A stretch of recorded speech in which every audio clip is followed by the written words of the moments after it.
Outside Nigeria, in Johannesburg, South Africa, a group of young Nigerian students have been given their verdicts on the nation's journey so far and the future they would like to see. Our Johannesburg Bureau Chief, Pt.3, who spent the day with the students of the African Leadership Academy in Rudaport, reports that they did not see all doom and gloom. They proffered solutions too.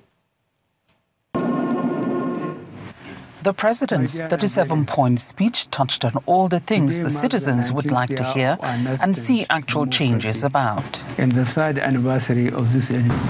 My verdict. The weather flowers bleed together in its intricate, majestic foliage, performing an ode to our beloved country, Nigeria. Yet we stand every day in the heat of the blazing sun to strive for the tomorrow that we struggle will never come.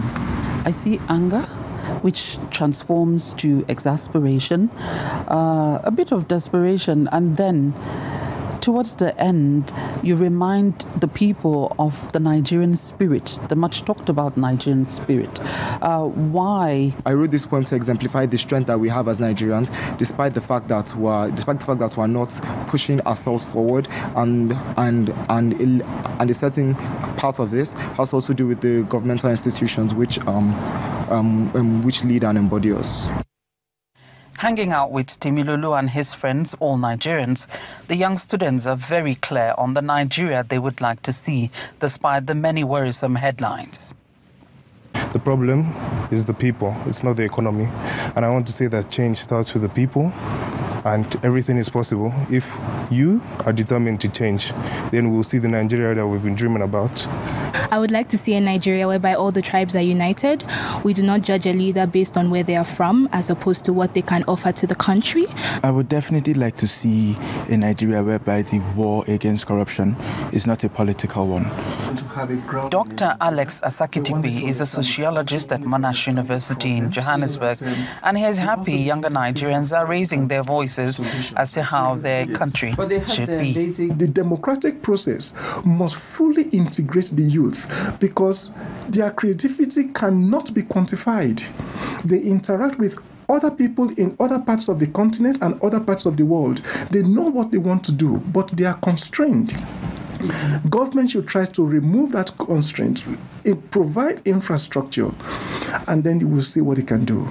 With the 2019 general elections just months away, the students urge fellow Nigerians to vote in the interest of the country.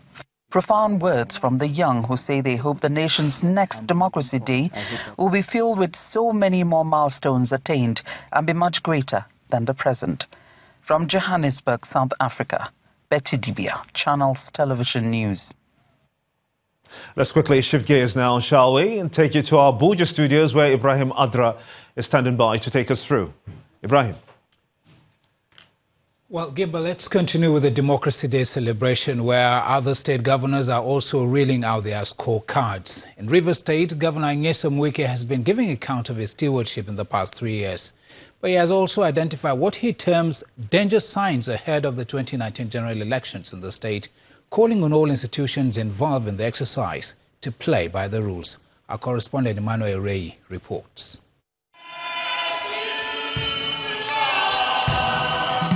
It is the public presentation of the scorecard, an interactive forum by the Governor of Rivers State, Nyesom Wike, in commemoration of the 3rd anniversary of his administration in Port Harcourt, Rivers State. Your Excellency, Honorable Justice Eberechi Suzette Nyesom Wike. It is a special occasion, judging by the array of government officials, traditional rulers, and other distinguished guests here. Chairman of the occasion and a former governor of Rivers State, Peter Odili, believes there's a lot to celebrate. List of what you want to commission during this celebration in just 3 years is amazing. 31 projects lined up for commissioning, completed projects. Continue to defend the interests of Rivers State. Rivers people will continue to stand by you. The governor steps up for his presentation. In 2015, we inherited a broken economy and a hopeless future with drastic decline in revenues. Today, we have stabilized and put our economy on sustainable growth path. we are able to mobilize resources to effectively fund government expenditure with less recourse to borrowing, so that we are now reckoned as the most fiscally responsible state in the country in terms of financial discipline and budget implementation. Then it delves into the matter of the 2019 election. Since this may be the last such forum before the next general election in 2019, it is important to remind us that the right to choose our leaders is sacred, precious and constitutional right. We must therefore be prepared to defend our inalienable right to freely and fairly elect our leaders, as freedom is never ever given. After all said and done, the next year will be crucial as preparations for the elections heat up. Governor Wike will be counting on his achievements in the last 3 years when he faces other candidates in the election. Emmanuel Ere, Channels Television News. Delta State is not left out in this year's celebration, as the state governor today hosted Deltans to a praise and worship event to thank God for the smooth running of his administration. Gospel artists were present to thrill the audience with praise performance, while the audience danced and rejoiced in thanksgiving to God.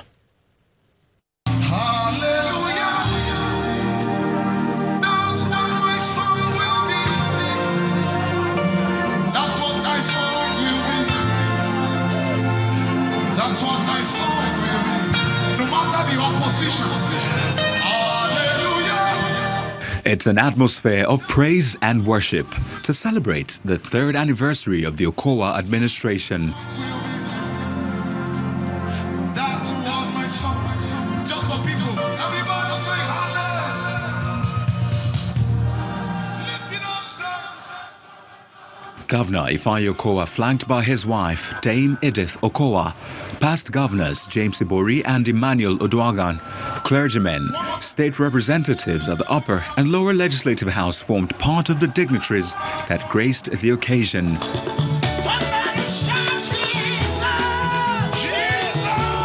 Gospel artists were also present, leading the congregation to an emotional and spirit-filled praise and worship session.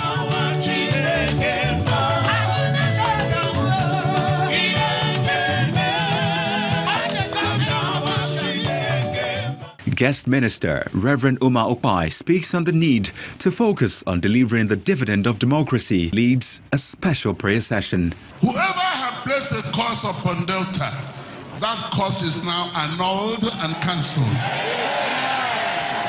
Father, I am amazed that you bless them with creativity, with imagination, with the oil of wisdom, but they don't know. They act like other Nigerians. Father, I now demand a change.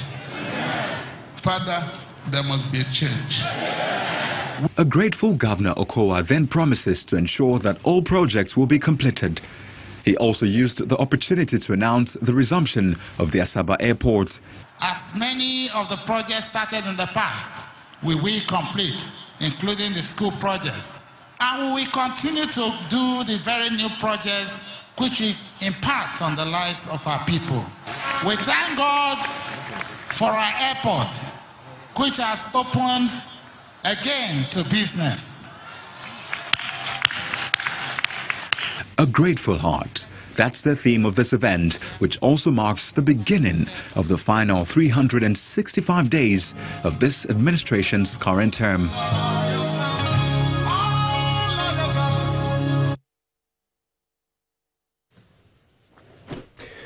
Well, Gimba, that's all from this end. It's back to you in Lagos, and do enjoy the rest of the evening. Brilliant, many thanks indeed, Ibrahim. Let's quickly shift gears one more time for business news with Anne Waudo.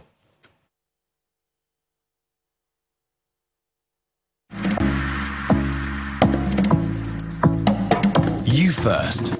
First Bank.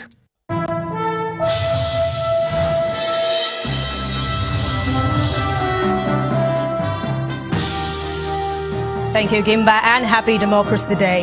The impact of the present administration might seem slow, but it's a matter of time before it will be greatly felt. Those are words coming from the Minister of Budget and National Planning, Senator Udoma Udoma, who was a guest on our breakfast program today, Sunrise Daily. we consulted with the National Assembly, we consulted with our development partners, and we came out with a plan which everybody has hailed as a very good plan. And that plan is working. It's gotten Nigeria out of recession, it's gotten Nigeria growing again. However, there are 2 or 3 things I'd like to say. First of all, when an economy starts to grow, it takes time for people to feel the impact. An economy that is growing at 1.9%, people will not really feel the impact. But the important thing is to see the direction of growth, which should get people to be optimistic, because our target is 7% by 2020. By the time we get to 4 or 5%, people will really feel the impact. Secondly, there's the issue of jobs. It takes time to get jobs back. But lots of the construction activities that we're doing, we're re-engaging people. And agriculture growing is also creating jobs. The social intervention program is creating jobs. So, but over time, that job impact, people will begin to feel it. So it takes time. Let's take a look at crude oil prices. It slipped further today ahead of an upcoming meeting that could see major producers lift output caps that have been in place since January 2017. Energy ministers from Saudi Arabia, the United Arab Emirates and Kuwait also plan to meet on Saturday to discuss OPEC matters. U.S. crude futures fell as much as 3%, posting 5 straight days of losses, while benchmark Brent futures rose by 12 cents to $75.02 a barrel, slipping further from a multi-year high of $80.50 a barrel. In the meantime, 2 of the world's top 3 producers, we're talking about Saudi Arabia and Russia, recently signaled that OPEC and its allies could decide at a meeting which is scheduled for June the 22nd in Vienna to begin exiting the supply-cutting agreement. South Africa-based telecoms giant MTN is seeking to raise 3.47 billion cedis, and that's about $743 million in the 35% initial public offering for its Ghanaian unit to be launched. In what is expected to be Ghana's largest IPO, MTN's Group Vice President Ebenezer Sante says that it will sell about 4.63 billion shares of its subsidiary in the West African country at 0.75 cedis per share, and it is expected to be the most valuable company which is listed on the Ghana Stock Exchange. In a similar development, sources say that MTN plans to float its Nigerian IPO for 4 weeks, beginning from the 3rd week of June, following an investor roadshow locally with some of its financial advisors. Nigeria's stock market is closed today in commemoration of Democracy Day, but major world stock markets have ended lower amidst political turmoil in Spain and in Italy. Let's see the numbers for today.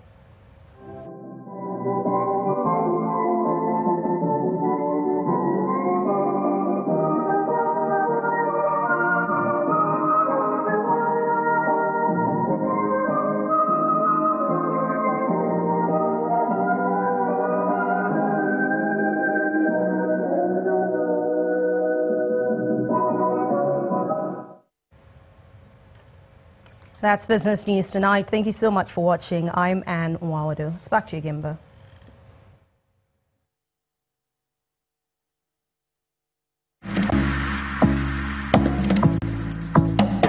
You first. First Bank. Thank you, Anne. Away from the Democracy Day event, in a bid to spread its presence and effectively tackle security threats across the country, the Nigerian Army has set up a new base in Egbe, Lagos State. The new Army Forward Operation Base is created following a request made by the State Governor, Akinwumi Ambode, to effectively tackle security challenges that has prevailed in the area.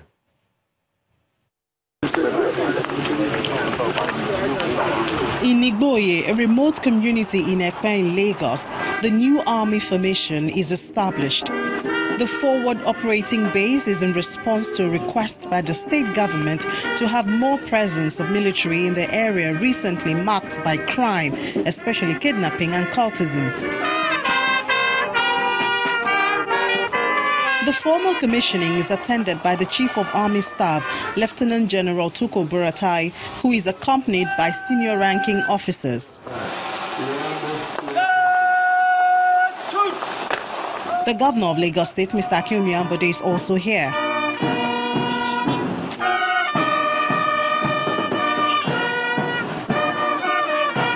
Shortly after their arrival, a ribbon is cut to formally inaugurate the bay. According to the Chief of Army Staff, the base is to pave the way for other military formations that would soon be moved to the area. While we continue to work on our national security, we also focus on the human security. This is a concept that we are developing and to ensure that we provide the needed security in support of the civil authority. Governor Ambode promises more support to the army and other security agencies to combat crime in the state. I want to thank the Chief of Army Staff for making this possible. I want to openly say also that I will also support the second FOB that will be coming up in Ikorodu. And if there is any need for us to give further support for gunboat engines or infrastructure, you can count on this administration that will support anything that will keep the lives and the properties of our people safe. Facilities at the operating base include an officer's mess, an administration block, and a few cabins for personnel. Please remain standing as the... Still ahead on the news at 10, former world #1 Serena Williams makes a successful return to Grand Slam tennis with a win over Kristina Pliskova at the French Open. That's the sports news. Join us again.